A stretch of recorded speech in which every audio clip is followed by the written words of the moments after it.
Library Lion. One day, a lion came to the library. He walked right past the circulation desk and up into the library stacks. Mr. McBee ran down the hall to the head librarian's office. "Miss Merriweather," he called. "No running," said Miss Merriweather without looking up. "But there's a lion," said Mr. McBee, "in the library." "Is he breaking any rules?" asked Miss Merriweather. She was very particular about rule breaking. "Well, no," said Mr. McBee, "not really." "Then leave him be." The lion wandered all around the library. He sniffed the card catalog. He rubbed his head against the new book collection. Then he padded over to the story corner and went to sleep. No one was sure what to do. There weren't any rules about lions in the library. Soon it was time for story hour. There weren't any rules about lions at story hour either. The story lady seemed a little nervous, but she read out the first book's title in a good, clear voice. The lion looked up. The story lady kept reading. The lion stayed for the next story, and the story after that. He waited for another story, but the children began to walk away. "Story hour is over," a little girl told him. "It's time to go." The lion looked at the children. He looked at the story lady. He looked at the closed books. Then he roared very loud. "Roar!" Miss Merriweather came striding out of her office. "Who is making that noise?" she demanded. "It's the lion," said Mr. McBee. Miss Merriweather marched over to the lion. "If you cannot be quiet, you will have to leave," she said in a stern voice. "Those are the rules." The lion kept roaring. He sounded sad. The little girl tugged on Miss Merriweather's dress. "If he promises to be quiet, can he come back for story hour tomorrow?" she asked. The lion stopped roaring. He looked at Miss Merriweather. Miss Merriweather looked back. Then she said, "Yes, a nice quiet lion would certainly be allowed to come back for story hour tomorrow." "Hooray!" said the children. The next day, the lion came back. "You are early," said Miss Merriweather. "Story hour is not until 3 o'clock." The lion did not budge. "Very well," said Miss Merriweather. "You might as well make yourself useful." She sent him off to dust the encyclopedias until it was time for story hour. The next day, the lion came early again. This time, Miss Merriweather asked him to lick all the envelopes for the overdue notices. Soon, the lion began doing things without being asked. He dusted the encyclopedias. He licked the envelopes. He let small children stand on his back to reach books on the highest shelves.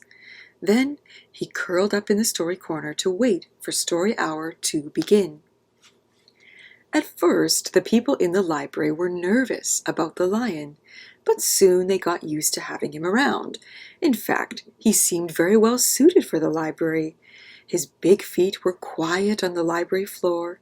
He made a comfy backrest for the children at story hour, and he never roared in the library any more. "What a helpful lion," people said. They patted his soft head as he walked by. "How did we ever get along without him?" Mr. McBee scowled when he heard that. They had always gotten along fine before. No lions were needed.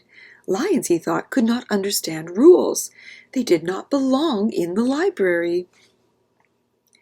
One day, after he had dusted all the encyclopedias and licked all the envelopes and helped all the small children, the lion padded down the hall to Miss Merriweather's office to see what else there was to do. There was still some time left before story hour. "Hello, lion," said Miss Merriweather. "I know something you can do. You can bring a book back into the stacks for me. Let me just get it down from the shelf." Miss Merriweather stepped up onto the step-stool. The book was just out of reach. Miss Merriweather stood on her toes. She stretched out her fingers. "Almost there," she said. Then Miss Merriweather stretched a little too far. "Ouch!" said Miss Merriweather softly. She did not get up. "Mr. McBee," she called after a minute. "Mr. McBee." But Mr. McBee was at the circulation desk. He could not hear her calling. "Lion," said Miss Merriweather, "please go and get Mr. McBee." The lion ran down the hall. "No running," Miss Merriweather called after him. He put his big front paws up on the circulation desk and looked at Mr. McBee. "Go away, Lion," said Mr. McBee. "I'm busy." The lion whined. He pointed his nose down the hall toward Miss Merriweather's office, but Mr. McBee ignored him. Finally, the lion did the only thing he could think of to do. He looked Mr. McBee right in the eye. Then he opened his mouth very wide, and he roared, the loudest roar he had ever roared in his life. Roar! Mr. McBee gasped. "You're not being quiet," he said to the lion. "You're breaking the rules." Mr. McBee walked down the hall as fast as he could. The lion did not follow him. He had broken the rules. He knew what that meant. He hung his head and walked toward the doors. Mr. McBee did not notice. "Miss Merriweather," he called as he walked. "Miss Merriweather, the lion broke the rules. The lion broke the rules." He burst into Miss Merriweather's office, but she was not in her chair. "Miss Merriweather?" he asked.